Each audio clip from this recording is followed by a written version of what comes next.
Hi friends, அஸ்ஸலாமு அலைக்கும். இன்றைக்கி என்ன வீடியோ பார்க்க போகிறோம் அப்படின்னு பார்த்தீங்கன்னா, பாதாம் பிசின். அதாவது பாதாம் மரத்துலேருந்து எடுக்கக்கூடிய இந்த பாதாம் பிசின் வந்து எல்லா ஜூஸ்லேயும் நம்ம பார்த்துருப்போம். ஜிகர்தண்டா, ரோஸ் மில்க்லலாம் போட்டு கொடுப்பாங்க. உடம்புக்கு ரொம்ப குளிர்ச்சி தரும், ரொம்ப நல்லதும் கூட.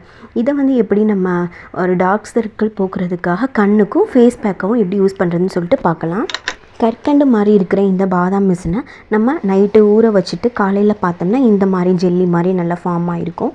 இதை என்ன பண்ணணும் அப்படின்னு பார்த்தீங்கன்னா, இந்த மாதிரி ஒரு காட்டன் ரோல் எடுத்து 2 கண்ணிலையும் வைக்கிற மாதிரி கொஞ்சமாக நம்ம கட் பண்ணி எடுத்துக்கலாம். இது என்ன பண்ணும் அப்படின்னு பார்த்தீங்கன்னா, நம்ம கண்ணில் ஏற்படுற நம்ம டார்க் சர்க்கிள், அப்புறம் கண் வந்து எரியிற மாதிரி இருக்கும் இல்லையா, கண் எரிச்சல், கண்ணில் நீர் வடிகிறது, இது எல்லாத்தையும் வந்து இது வந்து சரி பண்ணும். நம்ம டார்க் சர்க்கிளை வந்து நல்லா கம்மி பண்ணும். வெயில் காலத்துக்கு ஏற்ற சூப்பரான ஒரு ரெமெடி. இது வந்து நல்லா கண்ணுக்கு வந்து குளிர்ச்சி தரும்.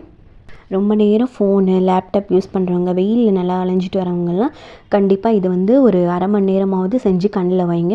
ரொம்பவே கண்ணுக்கு ரொம்ப ஒரு கூலிங் எஃபெக்ட்டு தரும். நல்லாயிருக்கும். கண்டிப்பாக ட்ரை பண்ணி பாருங்கள். அடுத்து வந்து இந்த பாதாம் பிசினில் வந்து நம்ம ஒரு ஃபேஸ் பேக் தான் ரெடி பண்ண போகிறோம். வெயில் காலத்துக்கு ஏற்ற சூப்பரான ஒரு ஃபேஸ் பேக்னு சொல்லலாம். அந்த வெயிலுக்கு மூஞ்சியெல்லாம் பொரிஞ்சிக்கிட்டு வர்றது, வேனக்கட்டி, இந்த மாதிரி மூஞ்சிலாம் ஹீட்னால ஒரு மாதிரி ஆகும் இல்லையா, அதுக்கெலாம் வந்து சூப்பரான ஃபேஸ் பேக். கொஞ்சமாக பாதாம் பிசின் எடுத்துகிட்டு அதில் வந்து தேவையான அளவு பால், அப்புறம் 1 டீஸ்பூன் வந்து அரிசி மாவும் போட்டுக்கோங்க.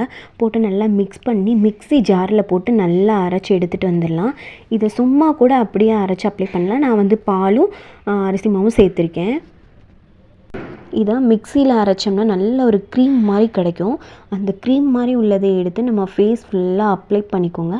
அப்ளை பண்ணிட்டோம்னா நல்லா பிடிச்சி இழுக்கிற மாதிரி ஒரு இது வரும். ஒரு 10 நிமிஷம் 20 நிமிஷம் ஊற வச்சிட்டோம்னா நல்லா பிடிச்சி இழுக்கிற மாதிரி வரும். அதுக்கப்புறம் வந்து கழுவிட்டு பார்த்தோம்னா ரொம்பவே சூப்பராக ப்ரைட்டாக. ஆயில் ஸ்கின் உள்ளவங்க வந்து இது யூஸ் பண்ணலாமா அப்படின்னு கேட்டால், எனக்கும் ஆயில் ஸ்கின் தான். பால் ஊற்றினாலே எனக்கு ஃபேஸ்லாம் பிம்பிள்ஸ் வரும். பட் இதில் போட்டு அரைக்கவும் ரொம்பவே நல்லா இருந்துச்சு. வலின்னு இருந்துச்சு ஃபேஸ், எப்படி ஷைனிங்காக. கண்டிப்பாக ட்ரை பண்ணி பாருங்கள். அந்த மாதிரி பிம்பிள்ஸ்லாம் எதுவுமே வரல. ரொம்பவே சூப்பராக இருக்கும். நீங்களே இதில் டிஃப்ரெண்ட்டு பாருங்களேன். நான் கையில் போட்டுட்டு காட்டுறேன். நான் இதை ஒரு 1/4 மணி நேரம் வச்சுட்டு வாஷ் பண்ணிட்டு வந்தேன். என்னோடய கையிலே டிஃப்ரெண்ட்டு பாருங்களேன். இந்த கை எவ்வளோ பளிச்சுன்னு இருக்குதுன்னு சொல்லிட்டு. கண்டிப்பாக ட்ரை பண்ணி பாருங்கள். வெயில் காலத்துக்கு சூப்பரான ஒரு ஃபேஸ் பேக்காக இருக்கும். நம்ம சேனல் உங்களுக்கு பிடிச்சிருந்துச்சி, யூஸ்ஃபுல்லாக இருந்துச்சு அப்படின்னா கண்டிப்பாக நம்ம சேனல் லைக் பண்ணுங்கள், ஷேர் பண்ணுங்கள், சப்ஸ்கிரைப் பண்ணிக்கோங்க. பக்கத்தில் இருக்க பெல் ஐக்கானை கிளிக் பண்ணிக்கோங்க. தேங்க்யூ ஃபார் வாட்சிங்.